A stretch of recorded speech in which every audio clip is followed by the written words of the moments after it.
So I just had a really interesting thought.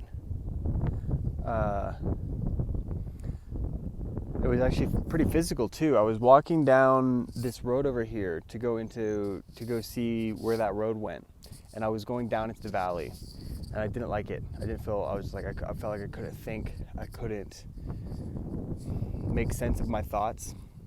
So I was like, no, I need to go up to where this yurt. I saw it the other day, and I stood up here and meditated for a while, and I loved it.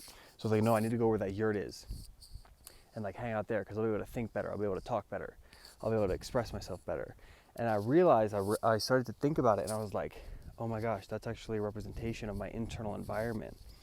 So the mountaintop being the mind, the mountaintop being the high place, the mind, the higher self, and the valley being the body, the physical, the root chakra, the guilt, the shame. It's a very body-centered place. Obviously, that's where your sexual organs are and all that stuff. It's the lower. It's closer to your feet. It's closer to earth. It's the grounding. It's the grounding point, right? Presence is in your stomach. Is in your body. If you're in your mind, you're not present, right? When you're in your body, you're present. So I started thinking about that, and my whole life I've been afraid of my body. I've been concerned about my body. I haven't been a physical person. My mind was what was kind of important growing up in my family situation. My parents are both teachers, so my mind was really important. My body was kind of, especially with the kind of Christian worldview, it was a little bit of a sinful place. You didn't really like your body. I'm not physically engaged with myself necessarily. I'm always kind of in my mind, and I'm afraid of my body. And that's a lot of what I've been learning out here in Colorado is my body, my heart, and my mind disconnect. They're not connected. They don't operate at the same place. My heart operates in a very kind of fearful state, a nervous place, a guilty and shameful place, right? Ooh, the wind. Hey, buddy. We'll spin around this way. And my mind has always operated in this high ideal place. What could be, all the traveling I did, I was living in this high ideal place, like, oh, I am this. And living in the what ifs and not bringing it down and connecting those two. So bringing my mind down to my present self, and then using it as an intention setter to bring my body up so we can meet in the middle of where we want to be.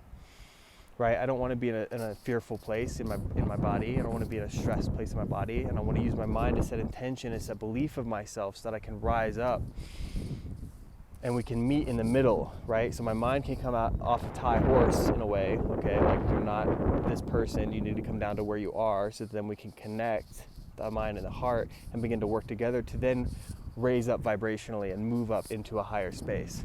But I've got to clear the body trauma, the fear, the anxiety, the stress, the shame, the guilt, all that jazz that we all have. Some have it more than others, and others have different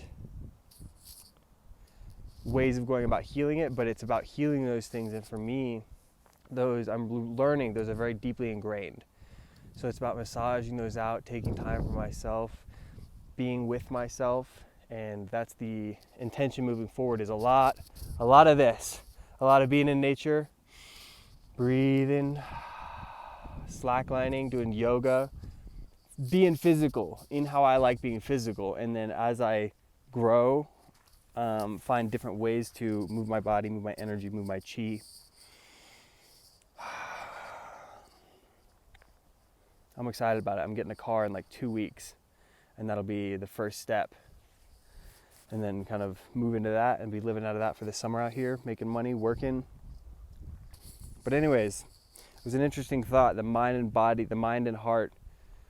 I already made a little video about this, but this is a little bit more practical and how it affects, and I've gained more perspective on it through this journey that I've been going through since I uploaded that earlier in the winter. Like, I've gained more perspective on how my body, my physical self, is literally affecting my consciousness and bringing it into reality. So being conscious, I'm beginning to recognize, like, oh, I've really got to be able to control my thoughts and know them, because I'm going to give that to my body, and my body's going to project it out. But if my body's in a fearful place, if my heart's in a fearful state, it'll be projected out in a fearful way, in a way that's going to make me nervous about how it's going to manifest, if that makes sense. At least that's my like understanding of it right now. I'm sure it will change. Anyways, it's beautiful stuff. We're healing. The energy's moving. I'm sure you all can feel it. The world is the earth. The world is going into a new phase. We're going into the new earth, and for me right now, all that means is just lots of time with myself, lots of time with my internal world, and healing those fears, and so I can vibrationally enter into where we're going, which is prosperity, abundance, love, joy, peace, harmony. That's where we're moving as a planet, and it's going to take some time. It's going to take some work. All this fear coming up right now, we gotta cleanse it. We gotta go through it, but it's important to be intentional about yourself right now. Be intentional about taking time out of the day to, how am I feeling? Where am I at? What am I thinking? Let's consciously begin to adjust that so we can move into a more beautiful place. Love y'all. I'm gonna hike back. I got work today. We'll talk soon.